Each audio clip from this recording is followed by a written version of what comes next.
Good morning. My name is Benjamin Sievers. I am a student outreach fellow with the Institute. Brad Lingo is the dean of the Regent University School of Law. He co-founded Regent University's Robertson Center for Constitutional Law and currently serves as its executive director. Before becoming dean of the School of Law, he served as the school's associate dean for academic affairs. His work has been published by the Wake Forest Law Review, Regent University's Law Review, Pro Tempore, the Federalist Society, National Review Online, and the Center for Christian Thought and Action. He has filed amicus briefs in the U.S. Supreme Court cases such as Fulton v. City of Philadelphia and Dobbs v. Jackson Women's Health. Lingo received his law degree with honors from Harvard Law School. He graduated first in his class and summa cum laude from Grove City College. You may read his full bio in the conference program. Please join me in welcoming Mr. Brad Lingo.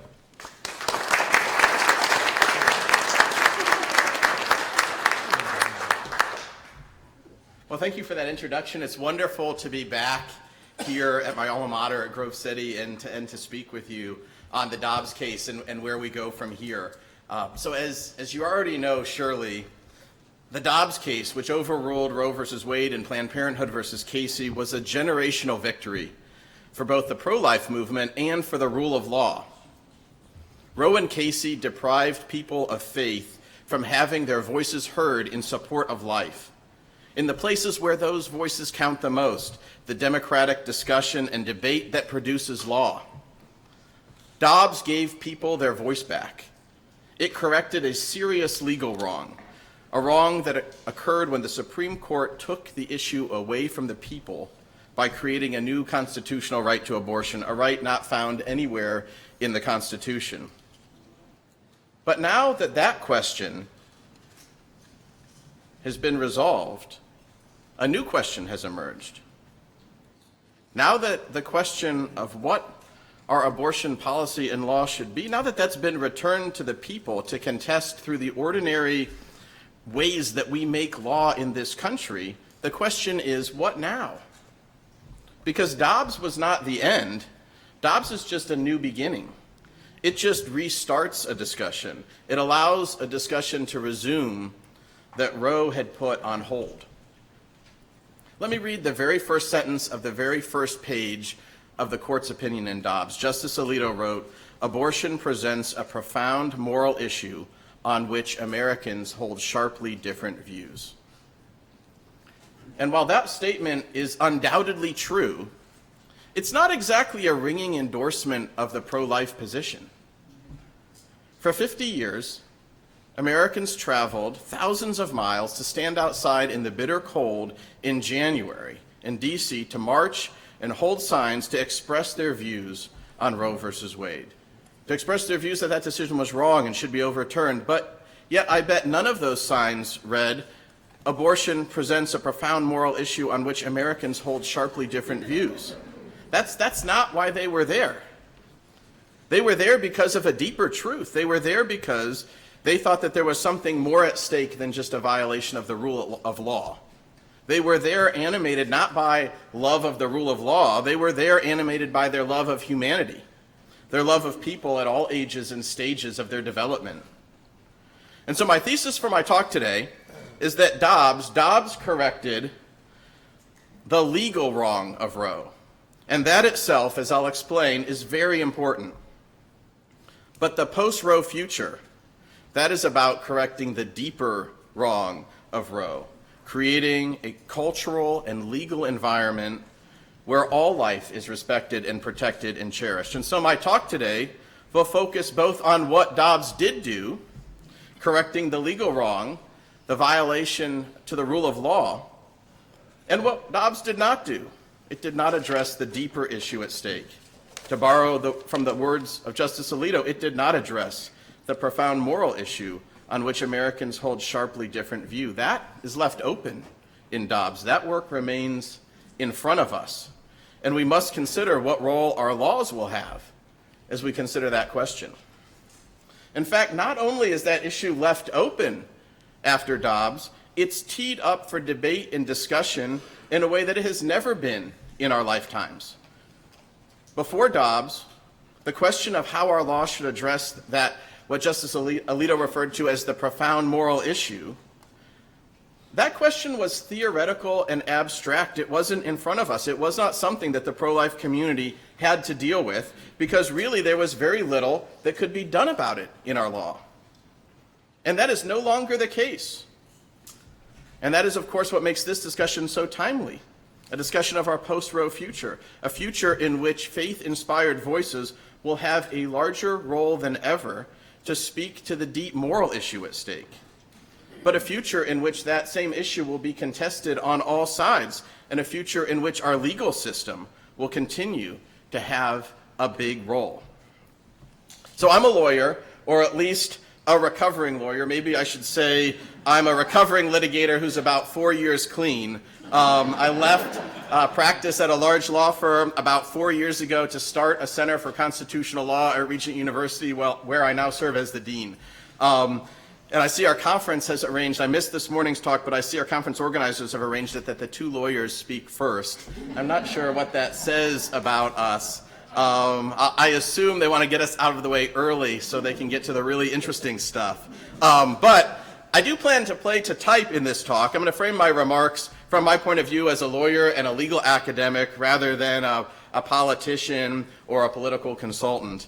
And I also had the privilege of playing a very small part as an advocate in the Dobbs case through my role at the Center for Constitutional Law that I run at Regent University. So I was blessed to be in the right place at the right time. The attorney who argued Dobbs, an attorney named Scott Stewart, he's been a friend of mine since we started our careers together as young lawyers at the same Washington, D.C. law firm. And so when I saw that the Supreme Court was going to take the Dobbs case, I reached out to him to see how we could help. And we were uniquely positioned to contribute. One of my mentors, the founding chair of the Robertson Center for Constitutional Law who founded it with me, was Ken Starr, who had been the Solicitor General of the United States, and he had argued the last major abortion case in this country, Planned Parenthood versus Casey in the 1990s. And Judge Starr had been a mentor to the two justices widely seen as the two key votes in Dobbs, Justices Roberts and Kavanaugh. So Judge Starr and I worked together on an amicus brief, the goal of which was to make arguments that would appeal directly to the justices whose votes were thought to be crucial. And working on that brief and working with Judge Starr was one of the greatest privileges of my entire legal career.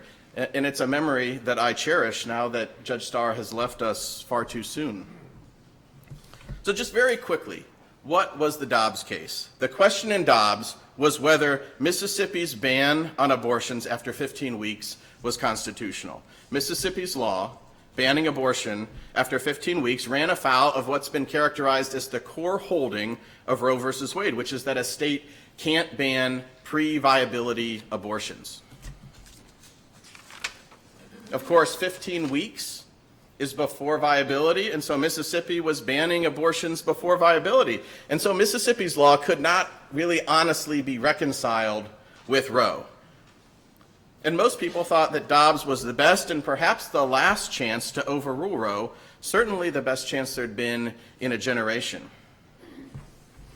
So I began my talk today by suggesting that the Dobbs case corrected a legal wrong done to the rule of law, but didn't settle the deeper moral issue that will define our post-Roe future. So let me start by spending a few minutes talking about the legal wrong of Roe and Casey. Roe and Casey are some of the foremost examples of the Supreme Court simply inventing a constitutional right without honestly trying to ground it in the Constitution. And you might think that what I just said is partisan or controversial, but Roe's failure as a matter of constitutional law reasoning is widely understood even among the most liberal corners of the legal academy. Even those who defend Roe as a matter of policy, they reject or they won't defend its reasoning. The former dean of Stanford Law School and liberal lion John Hart Ely called Roe, quote, a very bad decision, and said, quote, Roe was not constitutional law and gave almost no appearance of an obligation to try to be. Harvard Law School's leading constitutional law scholar, Professor Lawrence Tribe, another prominent liberal, called Roe a verbal smokescreen and said the substantive judgment on which it rests is nowhere to be found. Even Justice Ruth Bader Ginsburg, called Roe, quote, a heavy-handed judicial intervention that was difficult to justify. A lot of people are surprised to hear that. So the constitutional grounding on which Roe and Casey purported to rest is called substantive due process. There's a clause in the 14th Amendment of the United States Constitution that says no state shall deprive a person of life, liberty, or property without due process of law. And that clause has been interpreted not just to protect procedural rights, not just to protect process rights, but not just to guarantee a fair process, but also to protect certain substantive rights. Rights that are not specifically listed in the text of the Constitution, but are thought to be fundamental, including the right to marry, the right to contraception, the right to an abortion. And so when you hear people complaining about unelected judges inventing rights, they're usually complaining about an overly expansive use of substantive due process. And legally, those who were arguing that Roe and Casey were wrong, they were arguing that the court needs to rein in its use of substantive due process, that we need to have strong guardrails that limit the court's ability to use substantive due process to invent new so-called fundamental constitutional rights. And the court had already established these guardrails. The court had said only those fundamental rights that are deeply rooted in our nation's history and tradition and implicit in the concept of ordered liberty, only those rights can be considered so fundamental as to be recognized using substantive due process. But Roe and Casey, they went far outside the normal boundaries that those guardrails had set. Deeply rooted in our nation's history, implicit in the concept of ordered liberty, that's a high bar. And it should be a high bar, because when the court uses substantive due process to invent a new constitutional right, when the court constitutionalizes an issue, what that means is that the court is removing that issue from the political process, the process whereby we, the people, or the people of each state through their representatives, decide what limits the law should impose. For example, with respect to abortion. And instead of having that issue decided by we, the people, the court decides the issue regardless of the expressed will of the people. So Dobbs corrected this legal wrong. It set our country's substantive due process doctrine back on court by affirming the guardrails that cabin the court's discretion. The court didn't come up with a new test. The court didn't do anything revolutionary in that regard. It just said, when we think about the right to abortion, when we think about whether there's a constitutional right to abortion, we should use the same test to determine whether there is a right to abortion as we would use to determine whether there is a right to anything else that's not specifically mentioned in the Constitution. And of course, a right to abortion is not deeply rooted in this nation's history. In fact, for most of our nation's history, in many places, it was illegal to kill an unborn child. So, what was the legal wrong that Dobbs corrected? It set us back on the path of the rule of law. It fixed the guardrails and shored the guardrails up that protect it. Now, rule of law, that might sound like a law professor word, so let me just briefly explain what I mean by that and why I think it's important. The phrase rule of law, that refers to the idea that we live in a system where those who govern us are constrained by something outside of themselves, something outside of their own will. Even judges are constrained by something outside of themselves, that they are not just free to make it up as they go. The Constitution is fundamental to the rule of law. The Constitution is, as others have said, the document that governs those who govern us. Our Constitution allows us to live in a nation where we are governed by laws, not men, but all that is threatened if the justices of the Supreme Court can get together and create new constitutional rights out of whole cloths, a power, and that is a power that history has shown can be very tempting to those who are appointed to the Supreme Court. I liken it, if you've ever read anything from Tolkien's Lord of the Rings saga. That story, Lord of the Rings, is a story about a ring whose power seduces all who come to possess it. And those who hold that ring, they sense the evil that lives within it. And they know the ring corrupts the souls of those who hold it, but yet it's really hard to surrender it. And that Lord of the Rings saga It tells of centuries of suffering caused by that ring and the difficulty relinquishing and destroying it. And that's not all that different from what was happening in the Dobbs case. Roe and Casey were like that ring, an object of seductive power, an object that for our own good should have been destroyed. Yet time and time again, the Supreme Court had difficulty parting with it. Many commentators, they expressed fear of the consequences of overruling Roe. They were worried that overruling Roe might destabilize the law or threaten the legitimacy of the court. But the consequences of the court failing to act at that critical moment, they would have been much worse.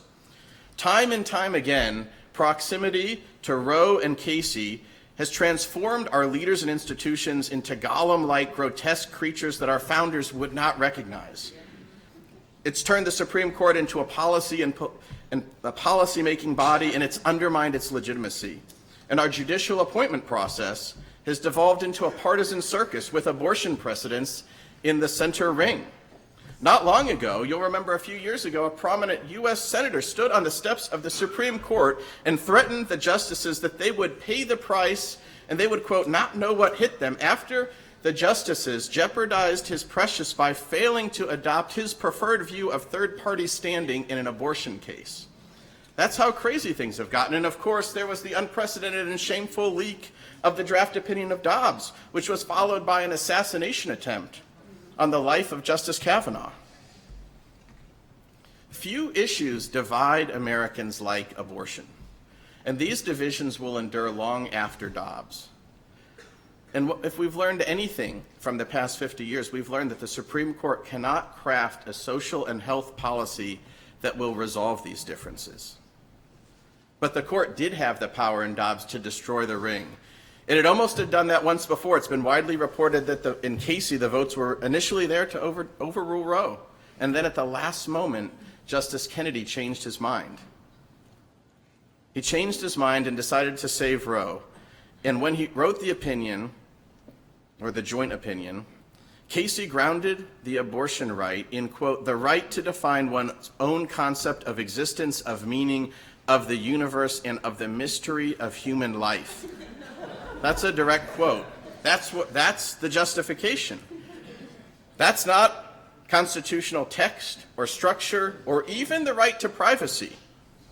And as Harvard's Stephen Sachs has explained, quote, a court that rests decisions of extraordinary social importance on nebulous notions like, quote, the right to define one's own concept of existence and the mystery of human life, that promotes a public perception of the court as a partisan actor unconstrained by the Constitution it purports to interpret. It transforms the court into a superweapon that is too powerful for anyone to leave lying around in a democracy. Sooner or later, someone is bound to pick it up. During oral argument in Dobbs, Justice Sotomayor, she wondered, how would the court survive the stench, her words, created by overruling Roe and Casey? But that stench, it comes not from overruling lawless precedents, but from preserving them. The court could not serve the rule of law by preserving precedents like Roe and Casey that subvert the rule of law. The only way to eliminate that stench was to remove the source. Our Supreme Court spent a generation spraying Febreze and hoping for the best. And it didn't work. The stench remained, and the division and the dysfunction endured, and they got worse. It got worse. And the rule of law and our politics, it suffered as a result. And Dobbs has finally corrected this legal wrong, eliminating the stench at its source and restoring the rule of law. And that itself is very significant. In fact, it's a generational victory for conservative lawyers advocating for the rule of law. But it is not the end of the pro-life struggle. It brings us back to where we began this talk, back to where Justice Alito began the first line of the opinion in Dobbs. Quote, abortion presents a profound moral issue on which Americans hold sharply different views. And that brings us back to all those people who came to Washington, D.C. every January for the March for Life. They did not drive thousands of miles and stand in frigid temperatures because they thought the rule of law demanded better guardrails to cabin our substantive due process jurisprudence. No, they were there because of the moral issue that Justice Alito refers to. They were there because they believed in the moral worth and inherent dignity of the unborn child, known by God even before that child is formed in the womb. They were there because regardless of whether you call it a zygote or an embryo or a clump of cells, the fact is that each one is a unique human life. And each one is the way that our own lives began. And if the life of that one embryo is terminated, that life is gone for good. If the same couple were to get pregnant the very next week, the new embryo would not just be a replication or a second chance of the prior one. The new embryo would be a completely distinct and different being from the one whose life was over, possessing different DNA and different traits and different genetics and a different future. And Dobbs did not resolve the debate on whether abortion is a moral wrong. It did not decide the deeper issue of what our polity should do to prevent abortion or to create and sustain a culture of life. Instead, it puts that issue back in our hands to contest. So post-Roe, in our new Dobbs world, discussion and debate over these moral questions, they're now more front and center than ever before. They are now the question as a nation that we must confront. And that's uncomfortable for lawyers like me. Lawyers like to argue about process. Lawyers like to argue about the role of judges, the role of judges. Lawyers like to argue about the proper methods for interpreting the Constitution and the rule of law. That's the easy stuff. The moral stuff, the deeper issues, those are much more challenging to confront legally, more challenging to confront politically, more challenging to confront culturally. And so maybe we should start by asking, is there even a role for a law to play in confronting these moral questions? As long as states are free to craft abortion policy as they see fit, as long as the voices of all people can be heard in the process, as long as the damage to the rule of law, the guardrails have been shored up, can the law really do more? Should the law do more? Well, scholars like Hadley Arkes and Josh Craddock, they've pointed out the striking similarities between the crossroads at which our nation stands today on abortion and the crossroads at which our nation stood on the issue of slavery in the 1850s. Some of you will recall hearing in grammar school about the Lincoln-Douglas debates. Those debates occurred in the 1858 race for Illinois Senate between Abraham Lincoln and Stephen Douglas. And at the time, the issue of slavery was dividing our nation. And Stephen Douglas had a solution he called popular sovereignty. Douglas had helped forge compromises regarding slavery in new states and new territories, compromises based on the idea that the voters in each jurisdiction should decide for themselves whether they wanted legalized slavery in their state or territory. Douglas did not take a stand on whether any particular state should or should not vote to allow slavery. He just wanted to make sure each territory or state had the ability to make the decision for themselves. For him, that was enough. And that, of course, is where we are today, post-Dobbs. Before Dobbs, states like Mississippi, they didn't even have the ability to decide for themselves what their policy should be. A state like Mississippi was not free to say it wanted to ban abortions after 15 weeks, but now they are. States are free to pass laws to regulate abortion as people in those states see fit. But is that good enough? Is it good enough to stop there? Well, when the issue was slavery, Abraham Lincoln didn't think so. Abraham Lincoln thought slavery was a horrible wrong. He thought slavery was a horrible moral wrong. In his debates with Stephen Douglas, Lincoln argued, quote, "Because we think it is wrong, we propose a course of policy that shall deal with it as a wrong. We deal with it as with any other wrong, insofar as we can prevent its growing any larger, and so deal with it so that in the run of time, there may be some promise of an end to it." Lincoln argued that Douglas's position, that each state should just decide for themselves, is, quote, perfectly logical if there is nothing wrong with slavery, but if you admit that it is wrong, he cannot logically say that anybody has a right to do wrong. In other words, Lincoln argued that if one thought that the black man was a human with the same inherent dignity and worth as any other human, then it would make no sense and in fact would be deeply wrong to just leave the issue of slavery to a vote. And then as now, most people can see the persuasive force of Lincoln's argument that if you think slavery is wrong, then you also must take a position against allowing slavery anywhere. So too, if you think abortion is wrong, it should not be enough to say that the decision has been returned to the states and the political actors and the work is done.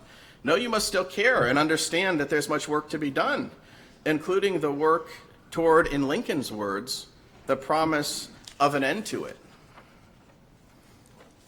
So now, those of us in the pro-life movement, as we look to the future, we must work toward the promise of an end to something we believe to be wrong. So from a legal perspective, what might that look like? What's next? Well, I'll offer a few thoughts. I'll start with the most provocative. Some pro-life scholars argue that the United States Constitution itself prohibits abortion. They say that the language of the 14th Amendment that guarantees that no state shall deprive, quote, any person, quote, the equal protection of the laws, or deprive any person of, quote, life, liberty, or property without due process of law, that provision actually requires states to protect the lives of the unborn. These scholars argue that the historical record supports an argument that the Constitution's reference to any person, in contrast to other references in the Constitution of any citizen, that the Constitution's reference to any person historically included unborn persons, and a homicide law that protected only persons outside of the womb would deprive those inside of the womb of equal protection guaranteed by the Constitution. Now that is certainly an intriguing possibility. The possibility that the same amendment used to guarantee full and equal treatment to former slaves, and the same amendment that the Supreme Court used as a basis to find a constitutional right to abortion, that amendment might actually, if properly read, protect unborn life. Now that's not something that was at issue in Dobbs, and the justices in Dobbs didn't seem to think that in the words of in the words of Justice Kavanaugh, the justices said that the Constitution is, quote, scrupulously neutral when it comes to abortion. So you're not really getting any signals that argument is today getting traction with the justices, and it's hard for me to predict whether an argument like that an argument that the Constitution actually protects unborn life, whether that argument will gain traction over time. I will say that when I first came across it, I was quite skeptical of it. But the more that I've looked into it, the more plausible it appears, and it is certainly not something to dismiss. Regardless of what one thinks about the federal constitutional argument, most legal scholars agree that the key battles in the next chapter of the fight for life will be waged at the state level. We've already seen a lot of action, state trigger laws that came into effect after Dobbs and subsequent litigation over them, state ballot initiatives for and against abortion. And I'm a lawyer and a constitutional law professor, though, so I'm going to leave the discussion of politics and ballot initiatives and proposals to others and try to focus for a minute on the constitutional litigation in state courts. We've seen cases percolating up to state Supreme Courts in places like Idaho and South Carolina and North Dakota, the first batch of what will be many, many state Supreme Court cases on abortion. And the results have been mixed at state Supreme Courts. The Idaho Supreme Court held that there's no state constitutional right to abortion, while somewhat surprisingly, the South Carolina Supreme Court found a right to abortion grounded in the privacy clause of South Carolina's state constitution. And North Dakota held that there's a limited constitutional right to abortion in order to preserve the life and health of the mother. And what is clear is that the legal fight for life has moved from one Supreme Court in Washington, D.C. to 50 different Supreme Courts in state capitals around the country. The next wave of legal battles over abortion will concern the meaning of state constitutional provisions. And if history is any guide, the results of those state court battles may also influence the course of legal decisions in our federal court under our federal Constitution. It's easy to forget that in this country we live in a system of dual sovereignty. There are two constitutions that govern us all regardless of where we live, the federal Constitution and the state constitution. Each state has its own constitution, and state constitutions differ significantly from the federal Constitution. State constitutions are often much longer, much more detailed. They often enumerate many more rights than their federal counterpart. For example, a number of state constitutions, I think about 11, have a specifically enumerated right to privacy in their constitution, which is not included in the text of the federal constitution. And pro-choice advocates have and will use privacy rights given in state constitutions as well as other rights found in state constitutions. Some state constitutions, for example, provide a right to make one's own health care decisions. Right, they will continue to use that. And the bottom line is we should expect that state constitutions will be a key part of the strategy of pro-choice advocates looking to establish broad abortion rights guarantees. What they can no longer get by just going to a one-stop shop at the Supreme Court in Washington, D.C., they will seek by going to favorably inclined state Supreme Courts across the country. And we should expect that pro-life advocates and red states will try to use state constitutional law arguments and state Supreme Courts in order to establish arguments about the constitutional personhood of the unborn. Both sides will try to claim whatever protections they can from state Supreme Courts acting under the authority of their state constitutions. And that will be volatile. That will be very volatile. Most states, they elect their judges. And so a change in the composition of a state Supreme Court can lead to changes in what the court thinks the state constitution does and does not protect. And voters unhappy with the rulings of their state Supreme Court justices can vote them out of office, something that can't happen in the federal courts where our federal judges serve for life. And even absent changes in the composition of state courts, state constitutions are often much easier to amend than the federal constitution. And so I think we should see increased efforts on both sides to amend their state constitutions. But stepping back for a second, when I think about the current and upcoming state constitutional law battles over the issue of abortion, I can't help but think about another state constitutional law case that was going on back when I went to law school.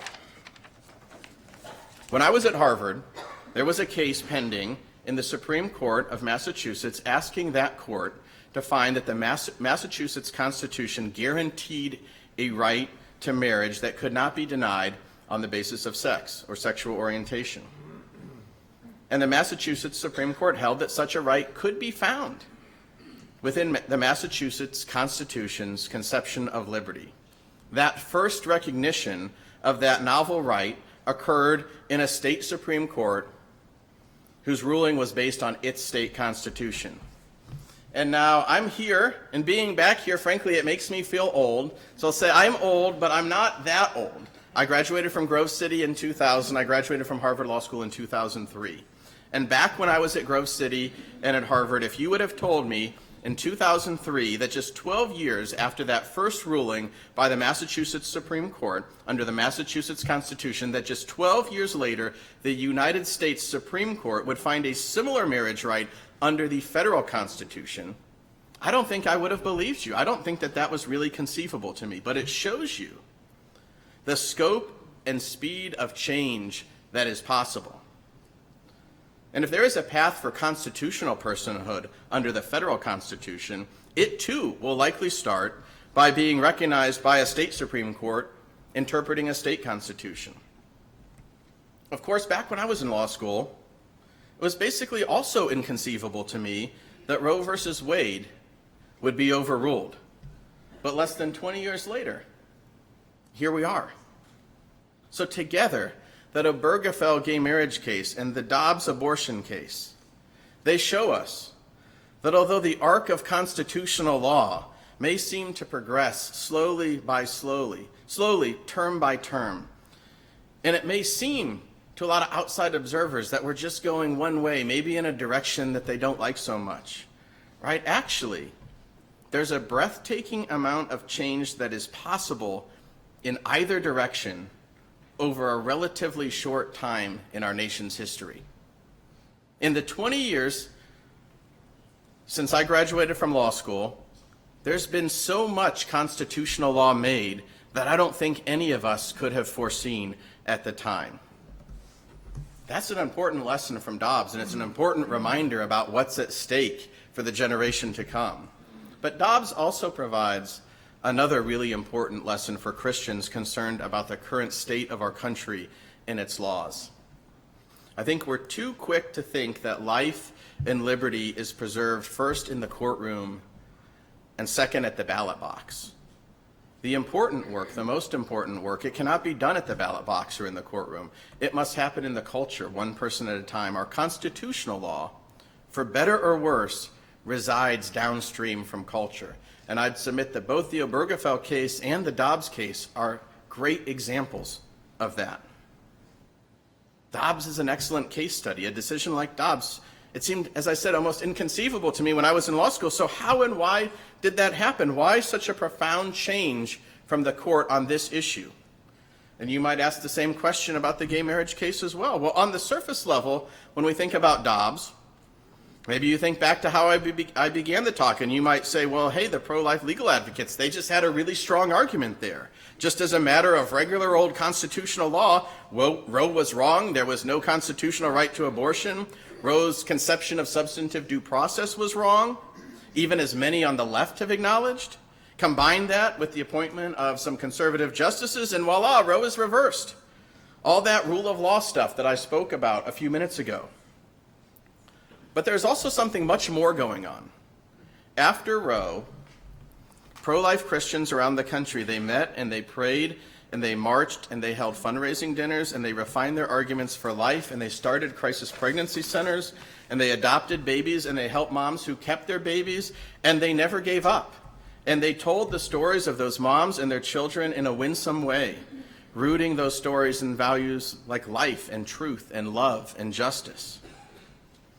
And there was more energy, more cultural engagement on that issue than any other that I've seen in my lifetime. And this went on for 50 years. And they never gave up. Those advocates never gave up when they suffered one defeat after another in the courtroom. They kept engaging the culture, not even mostly on the issue of Roe being bad constitutional law. They engaged the culture on the root issue, life's beginning and the inherent worth of life at all ages and stages of development. And if those people around the country had not continued to engage the culture on those core values of life rooted in love, last year's Dobbs decision, I don't think it would have ever happened. Because of the work of those people, Roe never became settled law. Roe was always still up for debate. So what's the most important work for the future? Well, because of Dobbs, abortion will not end. There will be thousands of individual human beings who will live who would not have otherwise have lived. In fact, I saw an estimate just this week that in the last 6 months, 33,000 individuals have had a chance at life because of the Dobbs decision. But many of those children will be born into broken situations, to mothers who feel scared and ill-equipped and who may not have the means to provide for the new life that has been entrusted to them. And the world will be watching. The world will be watching how Christians respond to that moral question as well.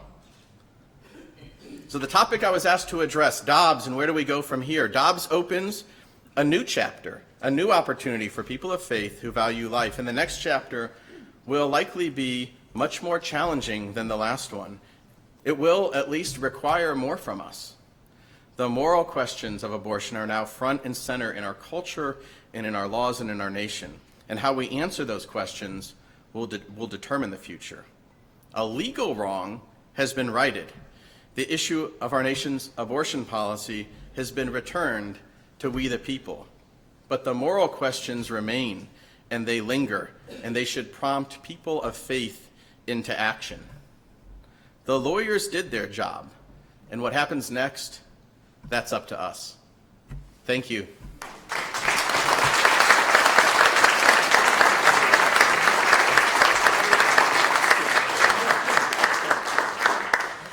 All right, thank you, Mr. Lingo. That was an informative talk. We're now going to go into a Q&A, so if you have a question, raise your hand and we'll get the mic over to you.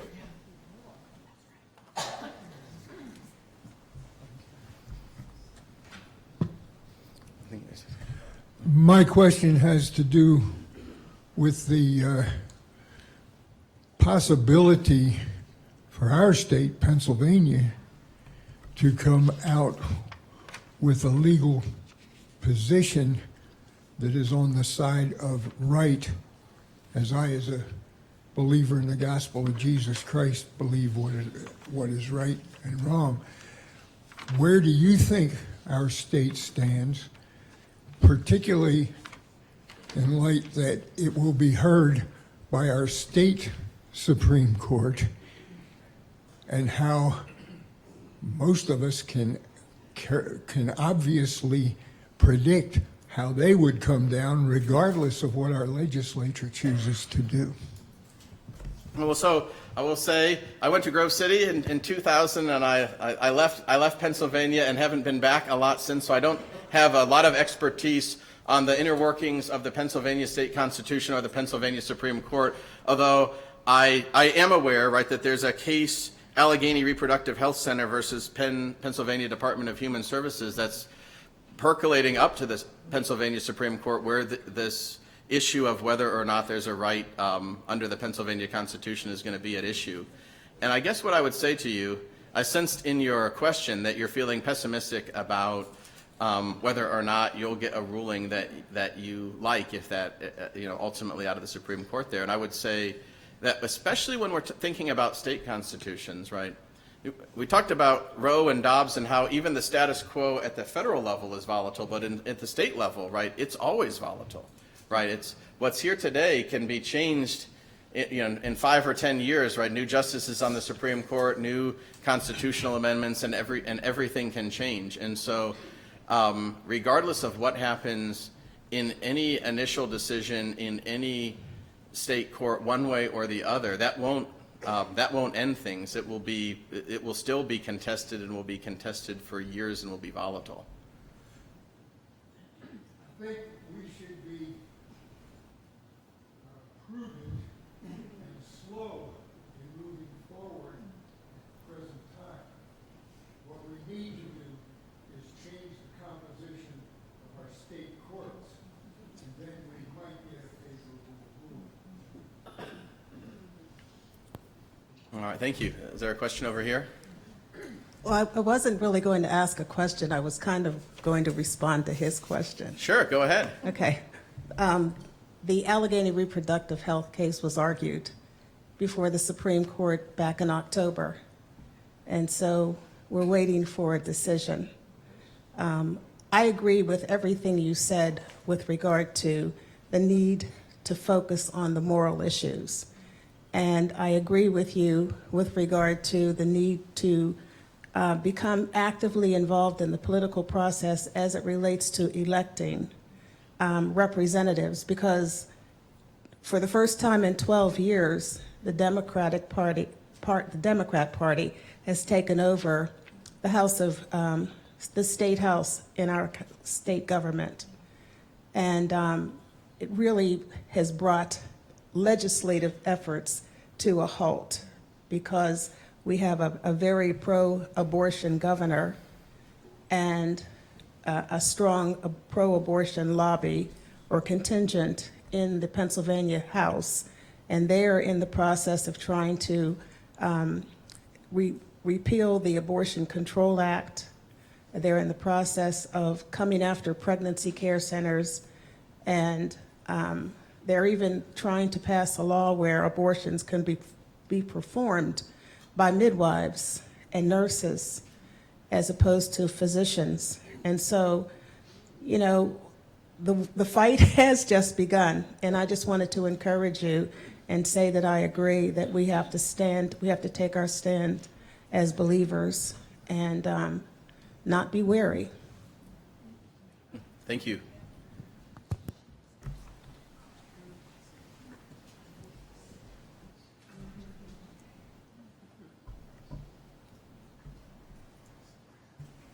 This is a question born out of frustration. I've been involved in the pro-life movement for over 40 years in Ohio, and when Dobbs was decided, I was welcoming that. I knew it didn't solve anything, but it's going to take it back to the people. That's a fight I'm willing to make at the local level. What I didn't anticipate is it would really be a national fight focused on states. We've seen the national abortion pro-death forces target a state like Kansas, Kentucky, Michigan, and pour money in to get pro-abortion legislation passed, Michigan, I think they spent $50 to $60 million nationally in Michigan to do that. Well, they're doing that in Ohio now. They have an amendment that they would like to get in the Ohio Constitution that would legalize abortion through all 9 months, no parental notification, no parental permission, and they have to get 400,000 signatures to get that on the ballot. So they're going to spend probably that kind of money. I guess my question is, as this becomes a national effort focusing on states, do you have any thoughts as to how to counteract that, either legally or otherwise? No, that's a good question. I guess I'll start by saying, or admitting, I've discovered recently, especially maybe over the last 5 to 7 years, that I have terrible political instincts.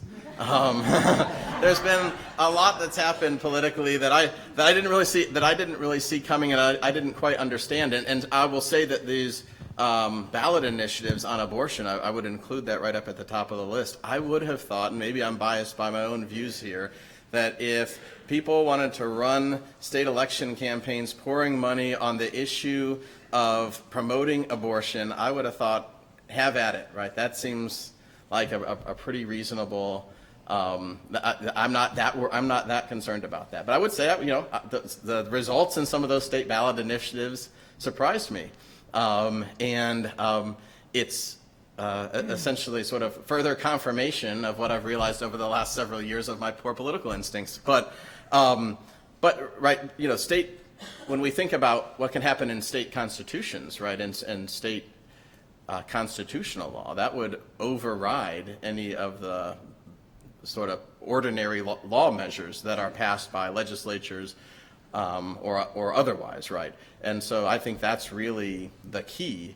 The key is not just sitting back and waiting for the pro-choice side to advance a bunch of arguments under the state constitutions that there's a right to an abortion under that state constitution, which we know is going to happen, and pro-life folks need to be prepared to defend against that, but they also need to go on offense with the composition of their state Supreme Courts and what is and is not in their state constitutions. Right? There are things in state constitutions that have been added amendments over the years on, say, things like privacy, right? Or things like, you take, for example, the right I mentioned in my talk, there are a number of state constitutions that have a right in the state constitution, a right to make one's own health care decisions. Those amendments were largely driven by people on the right who were frustrated with the Affordable Care Act or Obamacare and said, we want people to be able to make their own health care decisions. And now some of those constitutional provisions are coming back and being used back against the pro-life movement, right? But there's always time to reconsider and think and change. And obviously it's harder to pass constitutional amendments than ordinary legislation or ordinary law, but I think that's ultimately the direction that we would have to go at a state-by-state level.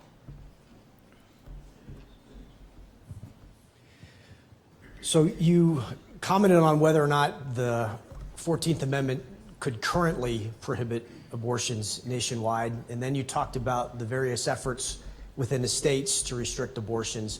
My question to you is, what constitutionally would prevent a future Congress from passing federal legislation that would restrict abortion nationwide, that could preempt and prevail over all these different state laws that are being passed to try to liberalize abortion?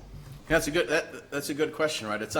It's not entirely clear, right, whether or not or what extent Congress's power is to act like that. As you know, right, so we live in this system, as I referred to as a system of dual sovereignty. We live in a system where our federal government is one of limited and enumerated powers, and then all the other powers are left for the states. So the Constitution is silent on the issue of abortion. It doesn't address it directly, obviously. And the question is, if the federal government is going to act, they have to ground the basis for their action in a provision of the Constitution. Now, that hasn't been a terribly high bar for Congress over, say, the past 30 or 40 or 50 years, right? So they point to the Commerce Clause and they say, well, okay, well, this is going to somehow affect interstate commerce, and we have the power to do that. And they seem to do that all the time, and that doesn't seem to be a big problem. And so I think that you could find that authority under the Commerce Clause. Of course, the 14th Amendment, which you asked me about specifically, where we said there's this argument that's just starting to get some traction to say, hey, maybe the 14th Amendment's references to any person, maybe that includes unborn persons. The 14th Amendment itself has a part of it, Section 5 of the 14th Amendment, that specifically says, and Congress can pass appropriate legislation to make sure that we're enforcing the provisions of the 14th Amendment. So if the court were to find that in the 14th Amendment, then it would be easy for Congress to claim that power under Section 5 of the 14th Amendment.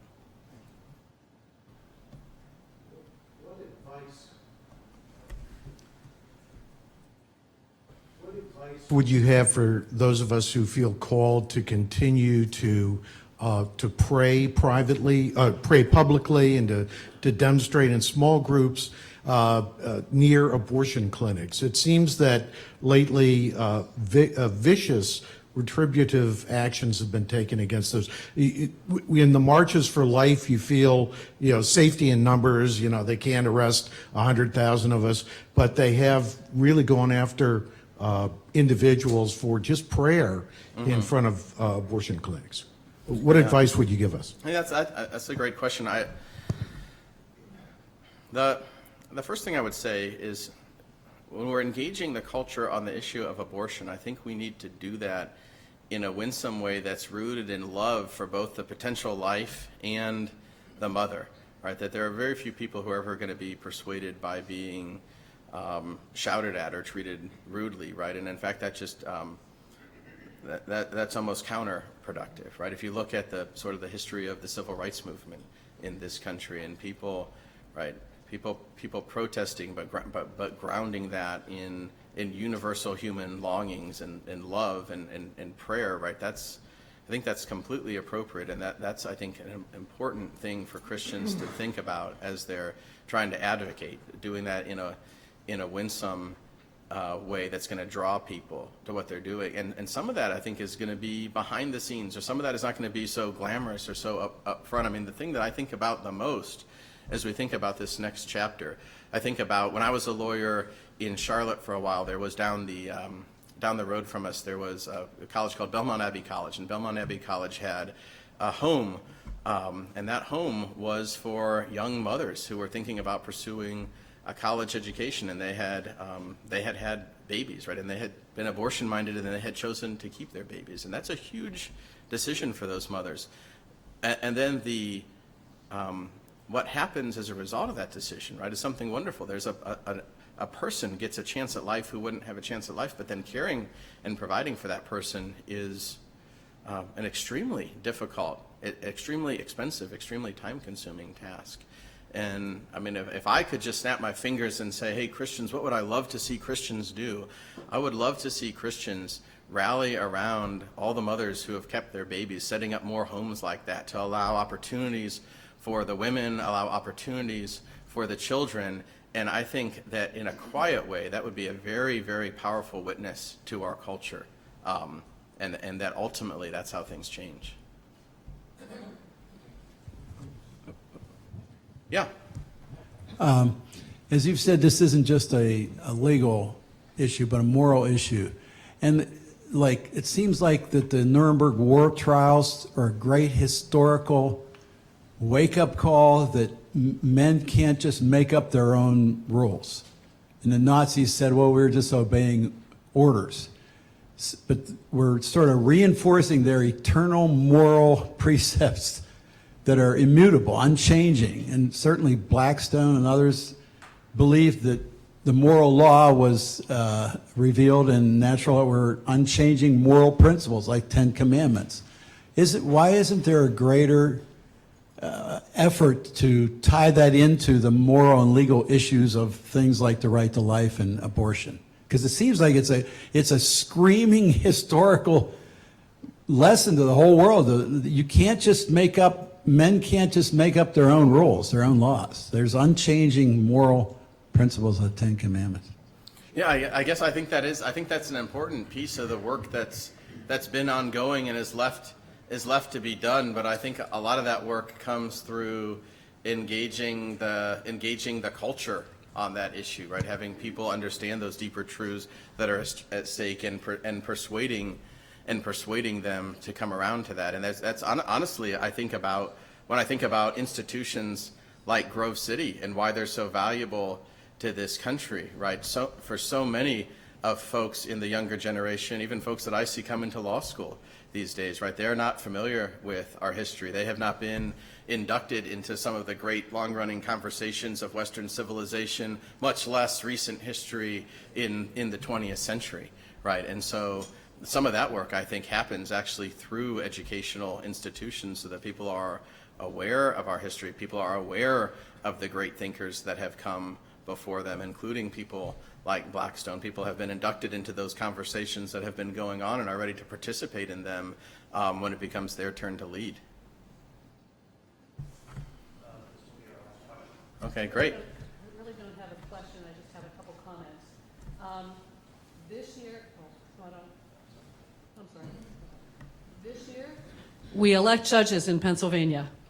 So pay attention to your primary, but pay attention to the general election. Be informed, be educated, make sure everybody you know around you are informed and educated. This is the year for electing judges at the state level. Secondly, what I would like to see Christians do is, it seems like we just assume all these women become pregnant out of wedlock. I believe we need to be starting to say, you don't have to become pregnant. Let's not have that. Let's not be in the place where we have to have these babies born without an intact married couple. All right, well, thank you. Thank you, everyone.